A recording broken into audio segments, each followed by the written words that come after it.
national artist, napakalakas pa rin ng karisma, pinagkaguluhan at sinalubong na standing Welcome ovation. back po muli sa aking channel. Kung first time po ninyong manood, don't forget to click like and subscribe. Bagamat isang buwan na ang nakakalipas ng ganapin ng World Class Excellence Japan Awards, ay talaga namang pinagkaguluhan at standing ovation ng salubungin ng lahat ang nag-iisang National Artist Award.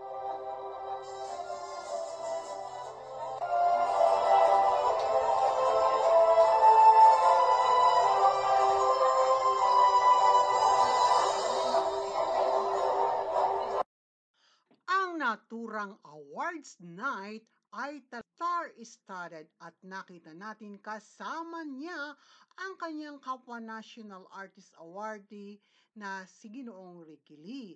Nandoon din si Ginoong John Rendes at talaga namang ang gabi ay puno ng mga bituin at iba pang mga kasabayan nilang pinagkalooban ng award. Si Diwata na naging phenomenal ngayong taon dahil sa kanyang negosyo. Si Glyza De Castro na Best Actress sa TV series na Seed of Love ay naroon din at ganun din naman si Aramina bilang isang World Class Excellence Awardee as well. At iba pa ang mag-inang Imelda Papin with her daughter Mafi Papin Carion, umawit pa at nag-duet si Attorney Presida. At ang iba pa ay ito nga po grupo ng The Flippers na umawit din ng gabing yon. At ano pa nga ba, sa dami din ng bituing dumalo ng gabing yon, ang charisma, the simplicity, the beauty, at hindi naman talaga masasabing ang edad ng ating pambansang alagad ng sining ay ika nga ay ganoon na. Star of the night, kabi-kabila hindi mabilang ang mga personalidad, star man o hindi, nakasabayan nilang tumanggap ng gawad ay nagpapapicture sa kanya nakaupo, nakatayo, anong man ang kanyang ginagawa, at ito nga napakatagumpay ng gabi. Ma'am Emma Cordero, naggawad ng mga award sa mga naturang personalidad ay naroon at masayang masaya.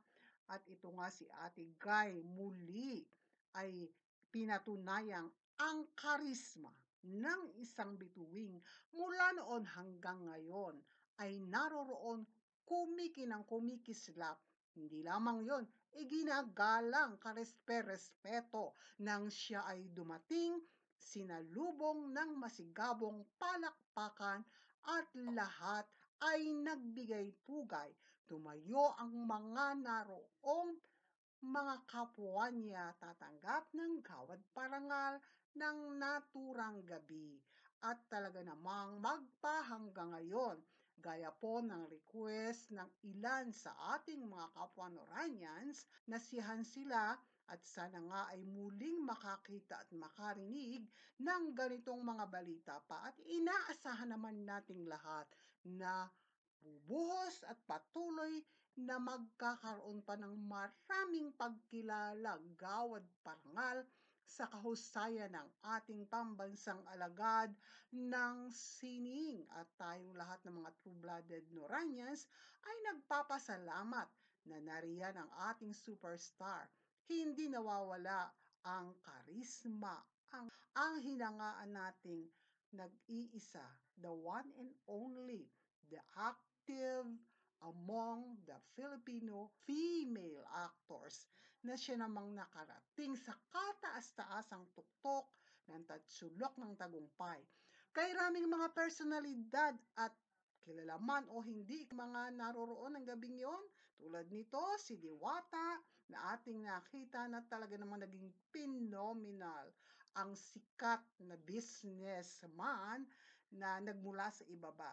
Si Glyza De Castro, lahat sila ay nakipost at hindi napigilang huwag palagpasin ang gabing wala silang kasamang litrato ang naturang star of the night. Still, the one and only superstar ng ating buhay, si Ate Guy. Yan lamang po at maraming salamat. At sa susunod po ay ang mga request ninyo na magkaroon tayo ng ika nga ay marami pang pagpapaliwanag sa National Artist Award. Yan lamang po. Salamat. Hanggang sa muli.